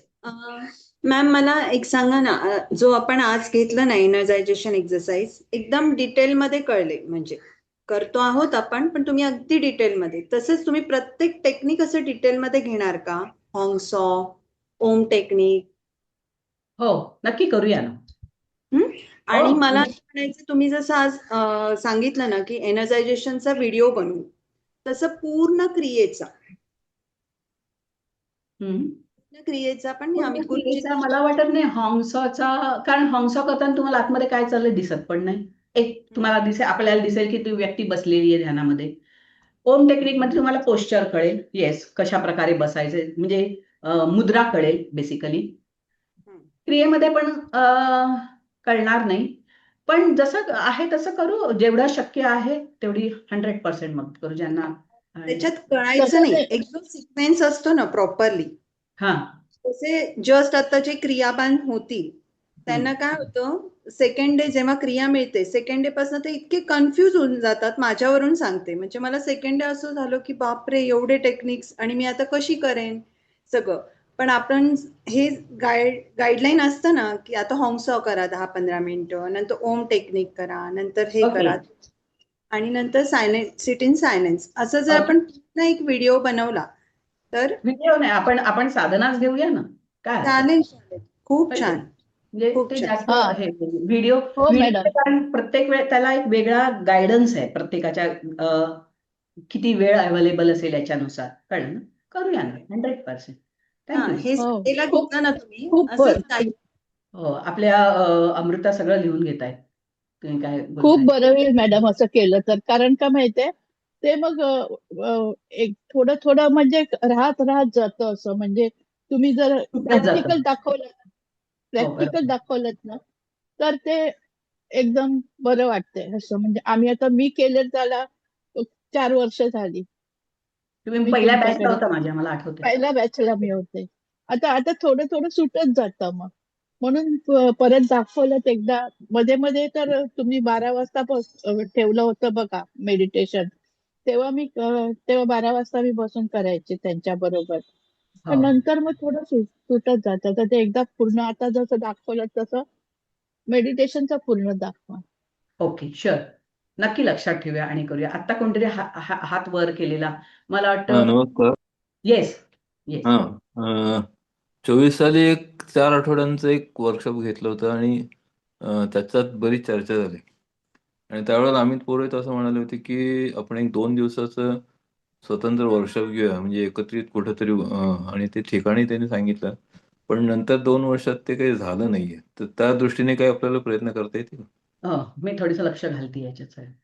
म्हणजे आता त्याच्या मॅडमनी सांगितलं की प्रत्यक्ष क्रियेचं प्रॅक्टिस, ते याच्यावर सांगण्यापेक्षा सगळे एकत्र असताना समोर प्रत्येकाचं तपासणं हे जास्त योग्य होईल, आणि मग त्या माणसाला कळेल की मी नीट करतोय का नाही. बरोबर आहे. आणि ज्यांना त्या येऊ शकतील रिट्रीटला वगैरे 2-3 दिवसाचं हा, केलं. तर रिट्रीट तसं जर अरेंज करता आलं तर हो, मला वाटतं जास्त सोयीचं होईल मग. हो. ओके. मॅडम सध्या मेडिटेशन साठी हे पौर्णिमेच्या मेडिटेशन साठी येतंय, ते तुमचंच आहे का? आनंद संघाचं आहे का? अंधेरी कुठे वगैरे येतंय? म्हणजे पौर्णिमेचं? अ, हा, पौर्णिमेच्या नाही. मेडिटेशन साठी येते. आपण आता काय करू माहितीये का, आता आपले पुढचे प्रोग्राम 7 मार्चला गुरुदेवांचा महासमाधी दिवस आहे. 7 मार्च 1952 त्यांनी शरीर त्यागलं. त्यानंतर 9 मार्चला स्वामी श्री युक्तेश्वरींचं महासमाधी दिवस आहे. त्यांनी 1936 मध्ये 9 मार्चला शरीर त्यागलं. त्या दोघांचे महासमाधी दिवस आहेत. त्याचा मिळून एक प्रोग्राम आपण 9 मार्चला करूया मराठीसाठी. It is planned. 9 मार्चचा संध्याकाळी सत्संग आणि ऑनलाईन होईल ना? ऑनलाईन होईल ऑनलाईन, ना? सगळं ऑनलाईन, कारण की सगळे शिष्य कारण आहेत ते आम्ही मुंबईत राहतो, महाराष्ट्रात, आम्ही पुण्याला येऊ हो, शकत नाही. महाराष्ट्रात विखुरलेले आहेत. त्यामुळे हा. ते नक्कीच ऑनलाईन होईल. नक्कीच. नाही, ते क्रिया संघाचं मेडिटेशन म्हणून येतं, पौर्णिमेला आहे. सगळ्याची नावं दिल्यात सिटीची, अंधेरी वगैरे सगळं, कुठे तुम्ही आहात ते सांगा म्हणून. तर ते तुमचं ओके नाहीये ना, अनंत सांगायचं. नाही, तुमचं नाही, आपलं म्हणा. आपलं नाही, आपलं नाही ना. तुम्ही आणि मी वेगळे नाही. नाही. तर हा, ते आपलं नाही ना. तर आपलं मला माहित नाही, काही काही गोष्टी मला माहित नसतात, मी माझ्या वेगळ्या ह्याच्यात असते. तर पण मी ते जाणून घेते आणि नक्की कळवते काय आहे. मराठीच्या हम्म, ग्रुपवरच घालायला सांगते, मी घालते, काहीतरी करते. ओके, हम्म, थँक्स हम्म. For joining. सगळ्यांनी जोडले गेल्याबद्दल आभार. थँक्यू. आणि यातनं हो, मी जेव्हा बोलते तेव्हा मीही यात उजळणी होत असते, माझंही पुनरावलोकन होत हो. असतं आणि काही गोष्टी सेट होत मला असतात. थोडा उशीर झाला, सॉरी, कारण मला दुसरं क्लास चालू होता माझा, म्हणून मला नो उशीर झाला जरा.